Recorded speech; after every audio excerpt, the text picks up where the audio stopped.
Hey guys, welcome to the Inting podcast. Today, I have my new co-host Danny, What's good? and from now on until future episodes, me and Danny will be co-hosting it, and we'll be talking mostly about Valorant, and of course, we'll be dabbling in other news regarding esports. So, with that said, let's get into the biggest news that lately a lot of people have been talking about is with Doublelift and his beef with Andy Reginald. By the way, he expressed that he only dislikes Andy. He does not like. He never said about TSM. It is about Andy, the CEO. That's essentially the head. Just specifically him. No, only him. He literally expressed it because he says he met a lot of people and he's still really good, lifelong friends with a lot of people in TSM. He just doesn't like how he is micromanaging everything. So he expresses where they have a serious meeting. By the way, during playoffs in League, they would have a serious meeting about how making Reginald or Regi not come to team practices or any of that because he would verbally abuse them. Because if he would just tell him, "I don't want this kid at my practices," or not at the practices. Mostly, he would just think that he would act like a head coach. But I'm like, that's not your job. Your job is the CEO. You're not. So he owns the whole company, but he's coming in and trying to coach the team. Yeah. Even though that's not he's like. Or if they lose to if they're the number one seed, like last year, they lost to CLG, who was really bad last year. And then rumor were that whenever they lose to a bad team, he just fucking loses it and he's made people cry because of his verb. Straight up, he just fucking goes in on people. No, straight up, he's made people cry, and then that's where for the longest time, apparently, everyone has been feeling that because he's TSM. That TSM is the biggest org in the world right now. Nobody can really say anything to him. So, Doublelift coming out, it's like, holy shit, what? Yeah, he's going off. No, yeah. So, with that story, how it goes is Doublelift never wanted to retire. Okay, one of the other star, Bjergsen, that was a mid laner for them, he retired, right? And he became the head coach. And Doublelift was like, hey, I still want to play. I don't want to retire. I'll still play. So what they did is instead of do you know one deal with Sword Art that was huge? Yeah. It was about the $6 million. Yeah. So the Sword Art actually called Doublelift and was like, "Hey, I'm coming to play. I'm gonna come to TSM and play with you." He's like, "All right, perfect." Then the management team and Reginald was like, "Hey, we might actually not get him." So he's like, "What? Well, why is that?" He's like, something might happen. Deal might not go through. Also, we don't have a top laner and we don't have a mid laner. Okay. Are you still? And he's like, "Are you still committed to the team?" I'm like, and he's like, "What the fuck? No." First of all, nobody fucking wants that. Imagine your boss is like, "Yeah, 2/3 of your team, 2/5 of your team is actually not there. You still cool with that?" Yeah, that's like dropping half your team, and you're like, "Oh, you guys still want to play?" Yeah. So funny enough, the day after Doublelift announced his retirement, the next day they're like, "Yeah, we got Sword Art."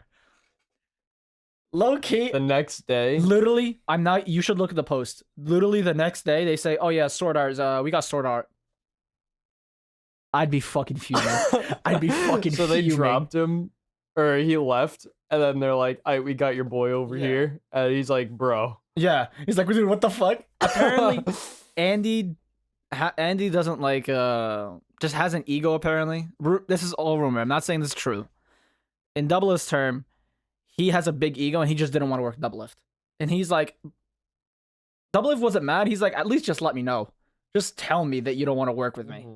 He's like, I don't care if you don't like me, but just say it. But he made this whole thing just pushing back and forth. It's like, dude, I never want. He's like, I enjoyed streaming for a year. Don't get me wrong. He said he enjoyed it, but the fact that he's like, you made this whole situation dirty. No, right? Straight up.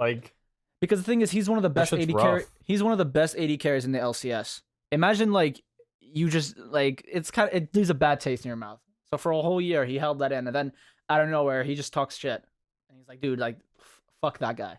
He just publicly just talks shit about him? No, on his streams. He was streaming League of Legends. He's streaming. He's like, yeah, fuck Andy. And I'm like, dude, he's like, what the fuck? That's Everyone was like, wait, hold up, what? Because the thing is, he signed to them as a content creator. Okay. So the funny thing is about that is you're a content creator, you're signed under TSM, and you're talking shit about the CEO of your org that you're being content for. That they're literally paying you to Yeah. make content for. Well, how he worded it when someone on Twitch has said that, he worded it, he's like, it's more of a business deal. I make him money, they make me money. It's a business deal. I don't wanna hear about it. Yeah. Yeah. He's like, I don't have to like you in order for me to make money with you. Mhm. So it's essentially that's how it was. So it's funny where this whole situation is going down, but essentially that's what's going on. And right now, did you see he actually came out with a Reddit post? Did you see that Reddit post? I didn't see it. No. There was a Reddit post where he actually in detail explained what's the whole situation with Doublelift. Okay. Doublelift reacted to it. It's like, yeah, 2 paragraphs of this is complete bullshit. And I'm like, what the fuck? He's like, he fucking lied. no. He's like, for real. He's like, so Doublelift in the past has had problems with players, and he's had issues, or he's like toxic. But he's like, yeah, I've been an asshole, but I've never been Andy level of asshole. Yeah, he's like, there's a line that I've never, Yeah. or there's a threshold that I've never made to. Yeah, so like he would talk shit, right? And it's not a bad thing. He's like, yeah, talking shit is not a bad thing. Yeah. It's like, it's fine, right? As long as you apologize and you don't mean it by heart. But how he says Andy does it is he makes you feel like a piece of shit. So there's a difference. And that's where mostly things concluded. Nothing else happened afterwards. But it still kind of sucks that, like, because TSM went from signing the biggest org deal, $210 million with an FTX, right? Making this whole thing, right? Yeah. And then like now it's coming out as a CEO is toxic. By the way, he wasn't the only one, because Doublelift said he got plenty of DMs from former TSM members and current TSM management. Oh, so he's just like a douche to everybody? Yeah. It's not just him. But thing is, they can't say anything because He's got the money. TSM is the biggest org, and you don't want to burn that bridge with TSM because you can make a potential business deal with them and all that. So that's why nobody has talked about it. And that's why nobody says anything. They just brush it off, or they just leave the company, right, as a whole. Yeah. So Doublelift is essentially the first person to really be like, yo, I need everyone to know the CEO is not a good person. Okay. And to be honest, unless Andy comes out with like anything regarding that, admitting it, saying he's changed, TSM is going to be in a fucking bad spot, because if I have to work for an asshole, and then nobody's going to want to play for them. And it's like, imagine like why don't you just find it? If you're that good of a player that TSM wants to have you, I'm pretty sure like other orgs would be more than happy to pick you up. Yeah, it's like, would you take the salary that's like, would you take a bigger salary to play with an org that has a CEO that's very micromanaging and like to always touch upon things? Yeah. Or would you want to go to a more laid back org but with less salary? It's a situational thing, to be honest, but I don't know what the future of the org looks like with that, but we'll see. Maybe it just might blow off, or just maybe nothing would happen, but essentially that's what really happens. See, now I'd be interested to see, like, is that what happens to their Valorant players as well? Like, has anyone come out from that scene? Because I'm surprised, because TSM, like, hasn't really been performing amazingly. Mm-hmm. And, like, I'm interested to see if, like, they're hearing it from him as well. So the thing is, Andy came from League of Legends. He was a League of Legends pro, and he founded TSM, and he was a League of Legends pro, right? Yeah. And then he came up to it. So I don't think so he would have any say, because imagine you're a League of Legends pro, and then you're playing Rainbow Six or like Apex for them, and then your CEO is telling you what to do. It's like, dude, you have never played the fucking game professionally. Yeah. I don't think so he said it to other. I think it's strictly just the league players. But the thing is, the league team makes them the most revenue, because League is the biggest game in the world. Yeah, so he's gonna be harsher on them. I think it's more harsher on them, because like compared to like Apex or Rainbow Six, it's not as big as League. It's a big game, but it's not as big as League. Yeah. So I don't think he can't say anything, because he's never been in a professional level in those games. He's only been a professional in League. So as of now, this is only coming out as for the League team only. Okay. Not anything else. So interesting. And it's just essentially that's the whole story. I mean, as of now, it's been a standstill. No, Andy hasn't replied. Doublelift hasn't talked about it even more. So it's just everyone's just on their own at the moment. Yeah. Which is interesting, but we'll soon. If anything happens, we'll talk about it. But as of now, You seen the Valorant roster moves though? Yeah, bro. I still can't get over fucking FaZe Clan just dropped everybody. So Like the funny thing is, so they dropped Baby J, right? They're like, all right, we just Baby dropped. No, it was Baby J. Baby J. Baby Bay is still on the team, the upper. Yes. The Jet yes, offer. they dropped everyone but him. So Baby Bay, he stayed, right? Baby J, they Yeah. officially dropped. The other three, so Corey, Raucus, and fuck, who was the fifth one? I know Zachary, right? Yeah. So all three of them, they're exploring options. Came out, Raucus is now the new Sentinels head coach. Yeah, I saw that. I was like, it was odd because I didn't know if he wanted to stick as a pro. They said they were exploring options, but I didn't expect them to explore options or him to explore options. And I want to be a head coach, Yeah, you would think he'd still want to like keep playing and stuff, right? but So because the thing is, they did really good in Masters 1, right? They got second place against Sentinels in Masters 1. They're like, all right, you guys got something to do. yeah, Failed to qualify for Masters 2. Okay, it's fine.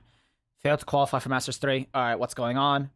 Marv went to Envy, and then Baby J subbed in for Marv, and that whole team's like, all right, Yeah. the core is still there, we're fine, right? And then they lost the first round in LCQ. It's like, fuck. dude. Remember when FaZe was hot? I remember them in Like yeah. when they first like started playing VCT, they were like popping off and Yeah. shit. Like they were a scary team to go against. Yeah. Like what do you think happened? I think just the meta shift, because like you can't just go only Jet, because you see more players like going off Jet more of a sense, because now they know how to counter Jet now. Because before Jet was just broken. All right, her dash, her on op, but then when they nerfed her, they gave her 2 smokes. The right click of the knives, you can't regain it anymore. Yeah. I think because that's what scares me about a team that has like a primary Jet, quote unquote, one trick. I think that really goes for like any agent.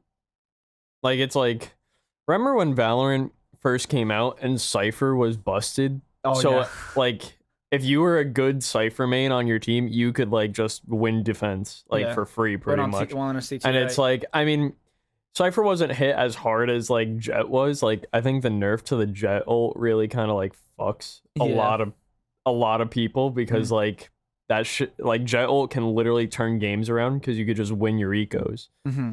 So like, yeah, I definitely think it's insane that like teams were literally relying on their crazy Jet mains then like to push them ahead. But like, that's the thing. I think maybe it. So the thing is, like, Wardell, everyone said, oh, Wardell's a Jet one trick. So you see them on Ascent. They started playing Sage.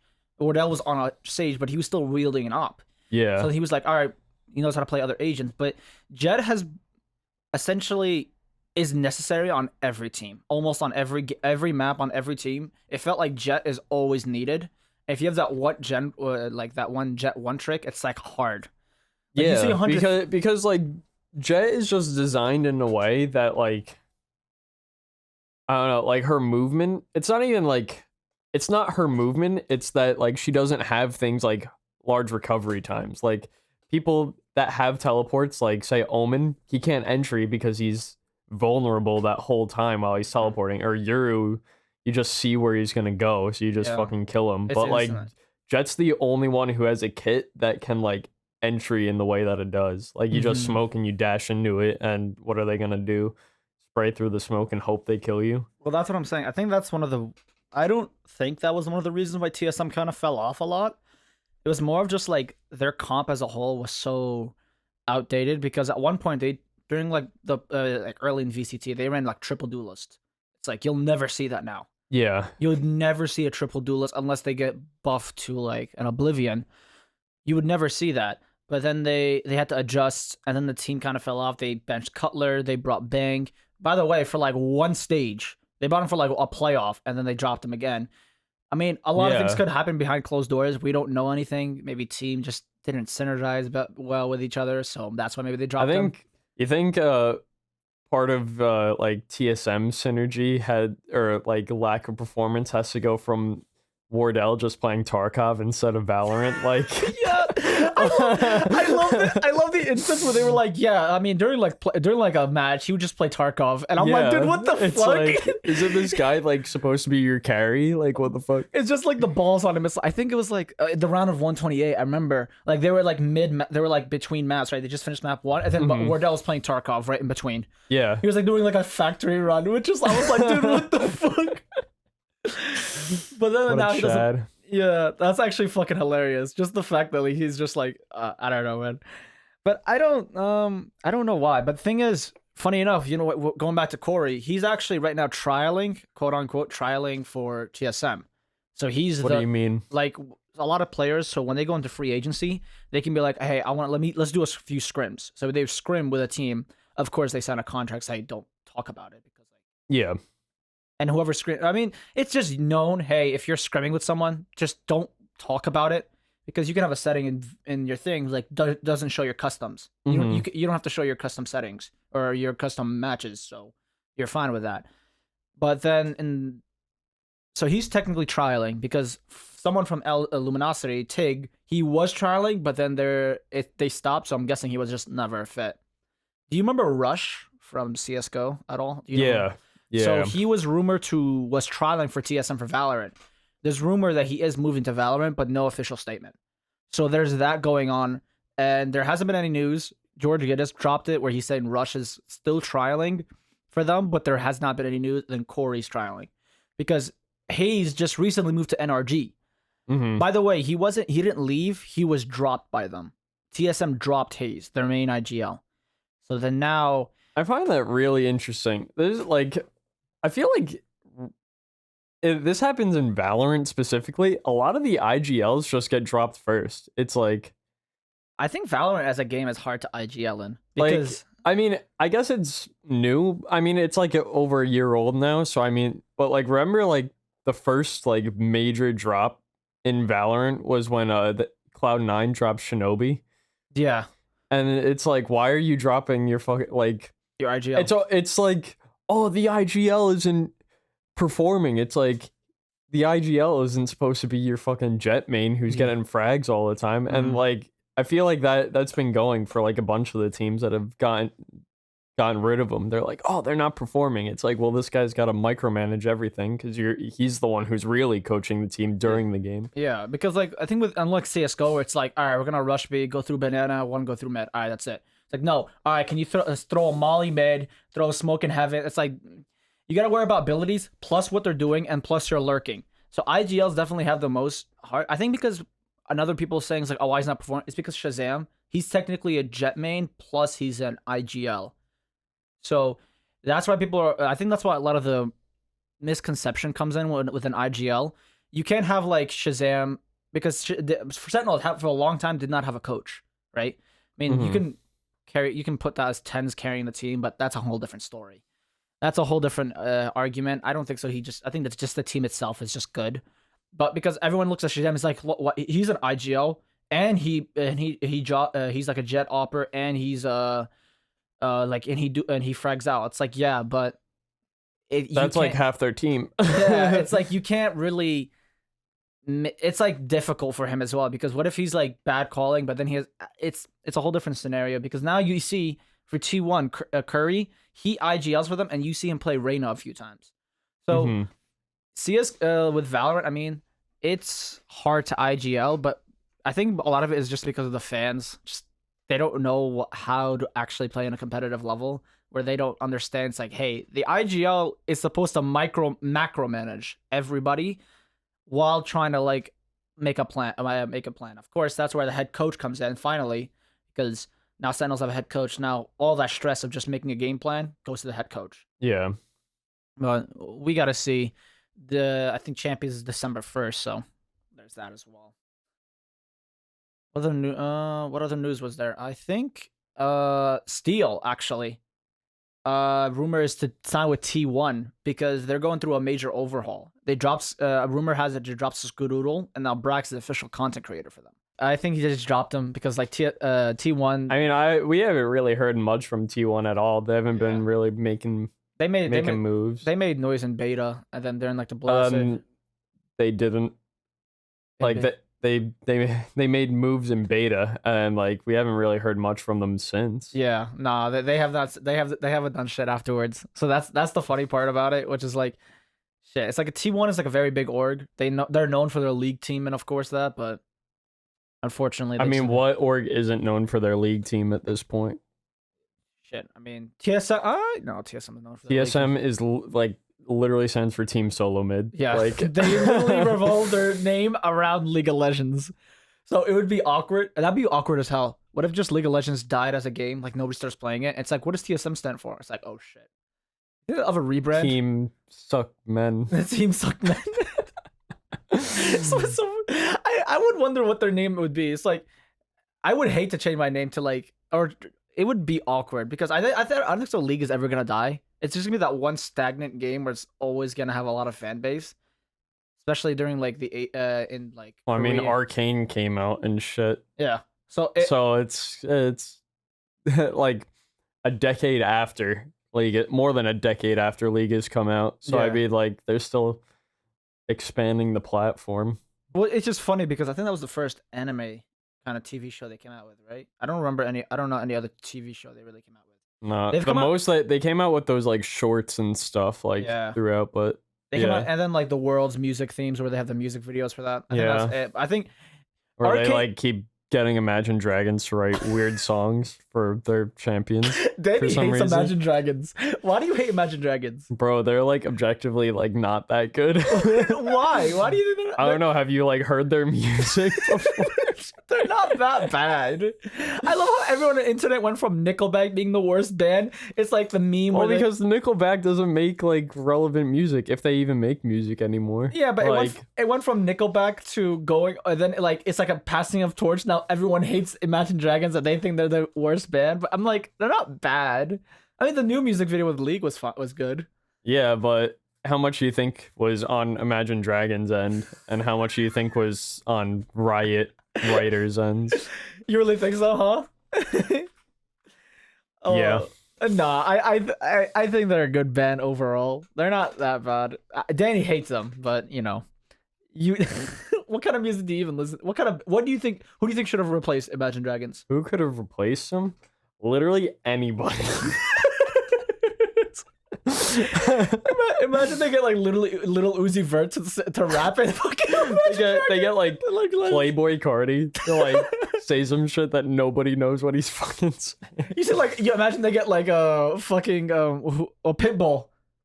Oh, it'd be raps, bro.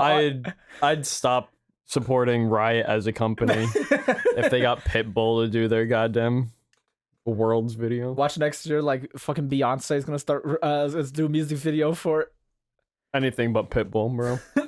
Honestly, Riot has enough money to pay any producer. Just make a song for us. Yeah, they're like a multi-billion-dollar company. But for overall, I don't know. Did you see what episode are you on Arcane so far? I only finished the first episode so far. Oh, you haven't watched it? I didn't know Jinx's name was Powder. I think that was a stupid name. Dude, wait, why was it? And then they didn't clarify at all why her name was Powder. Like the fuck? That was the one thing I was questioning the whole time. It's like, and then I didn't know why. How does a child come out of the womb and you go Powder? That I don't understand as well. Then I was like, why is her name Jinx? And then everyone just keeps calling her Jinx. And then I'm like, oh.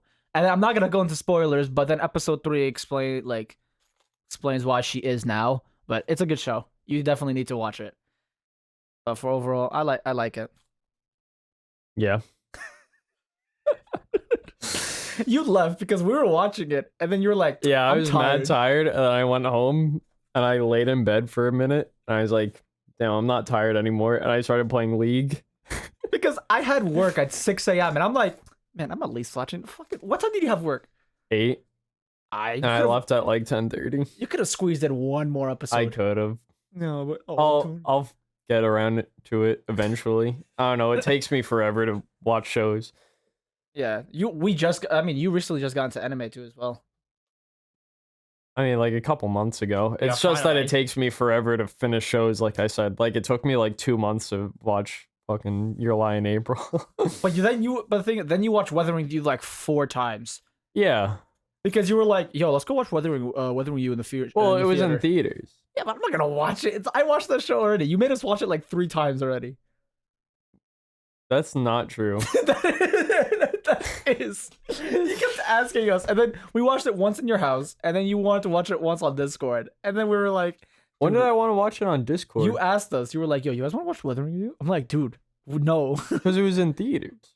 Yeah, but then you asked us like after that, you were like, so you guys want to watch Weathering With You? I'm like, no, man. Nah, I asked if you wanted to watch Your Name, not Weathering With You. I love how like you recently just got into all these anime, and then they just surprisingly started getting to theaters. You definitely pulled the strings, huh? Yep. But back to the Valorant news. What do you think of Chamber? Have you watched any of them yet? I don't know. I feel like he's either going to be a huge problem or he's going to suck. I haven't played like the public beta thing or anything, so I don't know like how that's going to go, but either he's going to he's going to be a huge problem or he's going to be dog because he's got like a Euro kind of TP and like everyone thought that was busted when it came out and then it kind of sucks. So essentially, apparently it's just a Jet 2.0, everyone's saying, because his TP is actually instant. But so how essentially his kit works, you have to put like 2 teleporters instead of like Yoru just it moving. You have to actually place it, and the thing is, it's not that far, and it's loud, so someone can break it, and you can't teleport. There you go, it's half your ability. But it's just his op because it slows the area around you, right? Your movement is of a marshal, and you shoot an op. Oh, really? You get that much movement speed? Yeah, you have that much movement, and it's an op. Is that his ult though, or is that his ult? His ult is an actual op, so your ecos are gonna be amazing. So you can eco around, and then you'll have an op as an eco, which is how many shots do you get? You get 5, but if you get like 3 of them, if you get like 3 people and die, all right, it's a 2v4, and then they can play retake. Oh, that's an op that the other team can't even pick up. And they can't even pick it up. And then you have a sheriff that's a 1-shot headshot from any range, and it's 100 each bullet, but you get up to 8. So is that it? So he just has the sheriff, the TP, and the op. Is that or does he have something else? And then he has you know how Killjoy has her alarm bot. Yeah. So then then he has an ability where it's like an alarm bot, but it stands still, and then it just shoots like a slow, and then you're slow for a few seconds.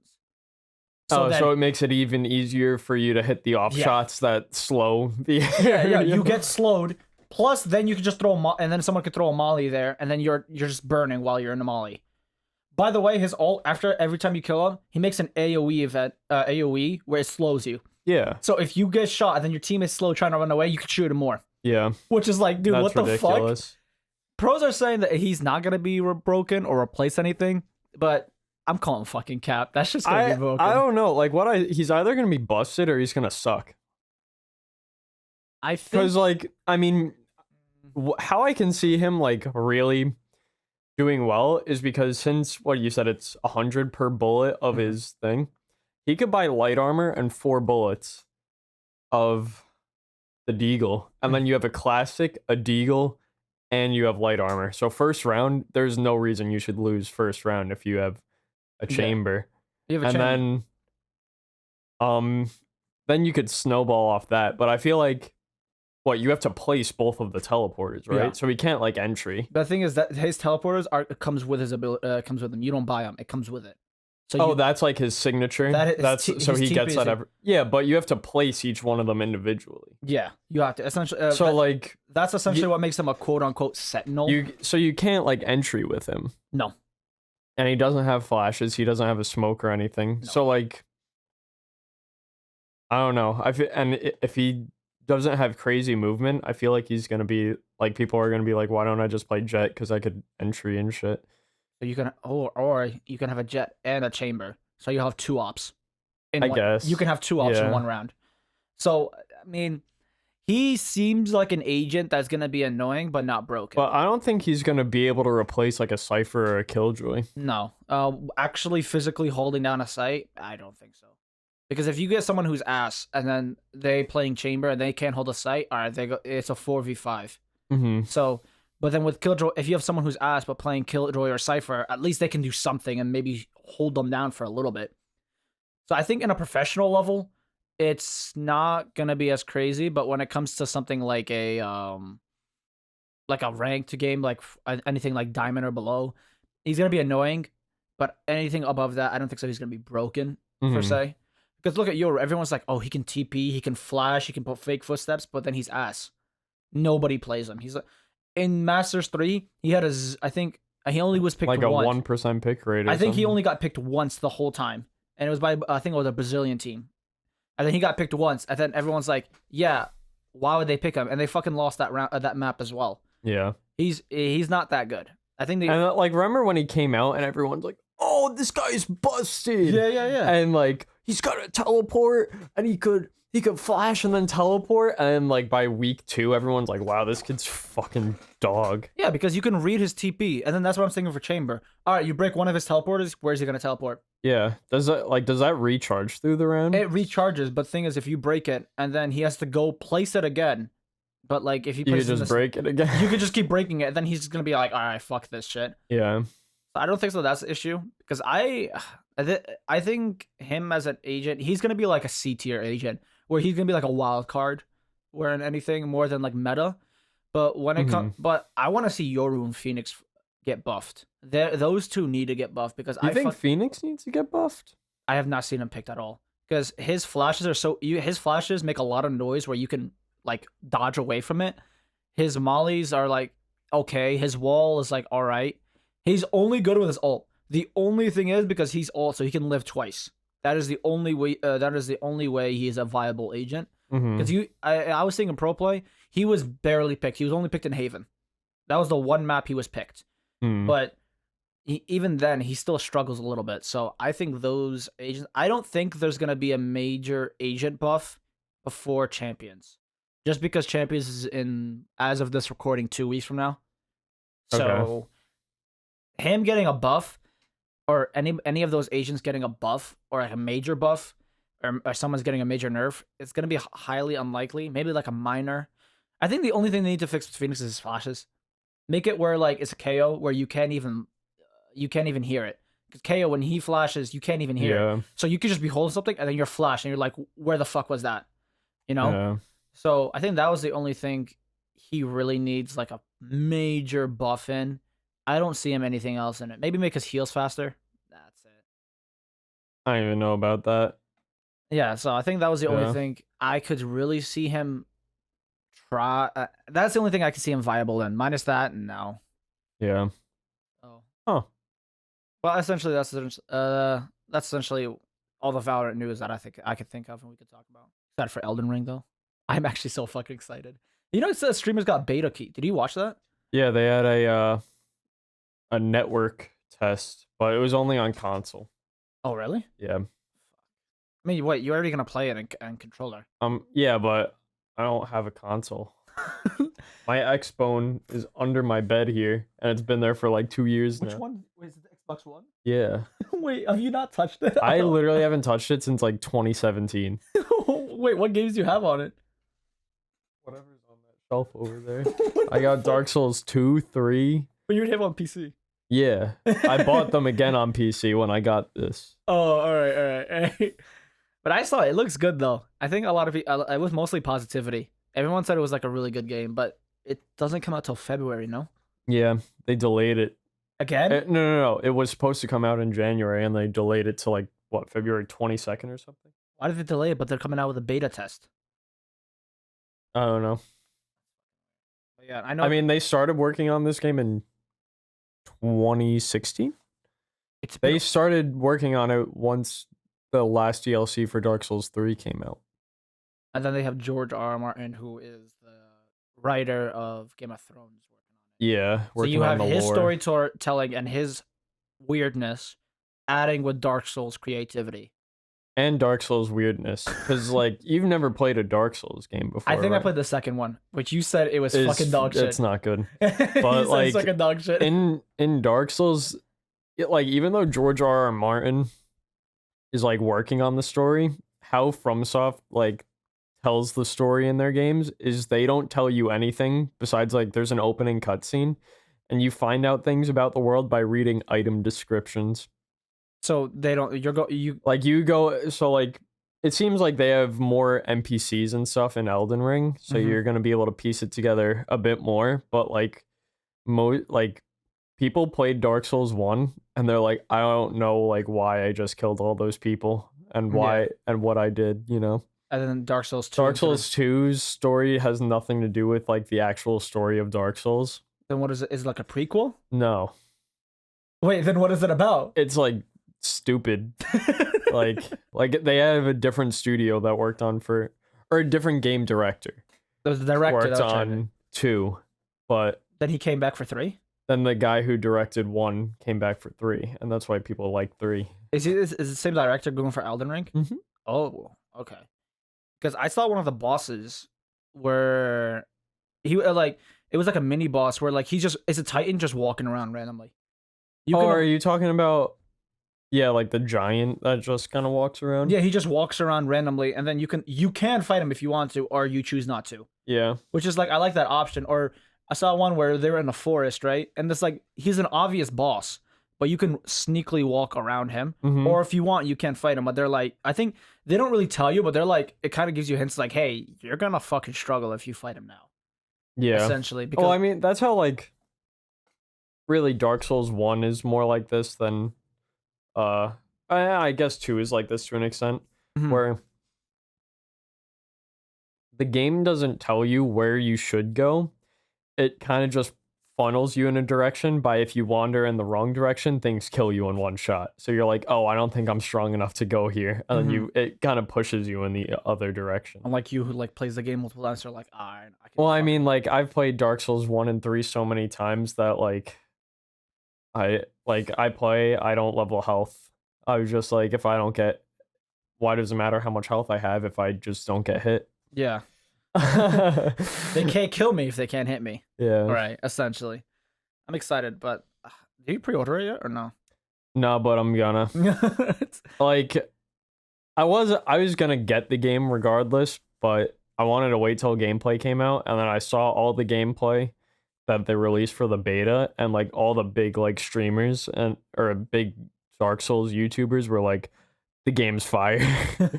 No, yeah. Is there like it takes elements from Sekiro, Dark Souls, and Bloodborne and kind of merges them. Like they're like, this is like the FromSoft magnum opus. Yeah, where it's like they took a lot of creativity from them. Mm-hmm. Essentially. And apparently it's like open world, so like if you see a mountain, you can go to that mountain. Yeah, it's totally open world.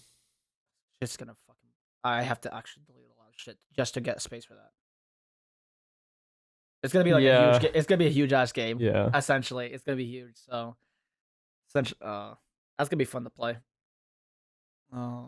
Any other news you got in mind? I don't think so. All right. Well, that's it for the Inting podcast.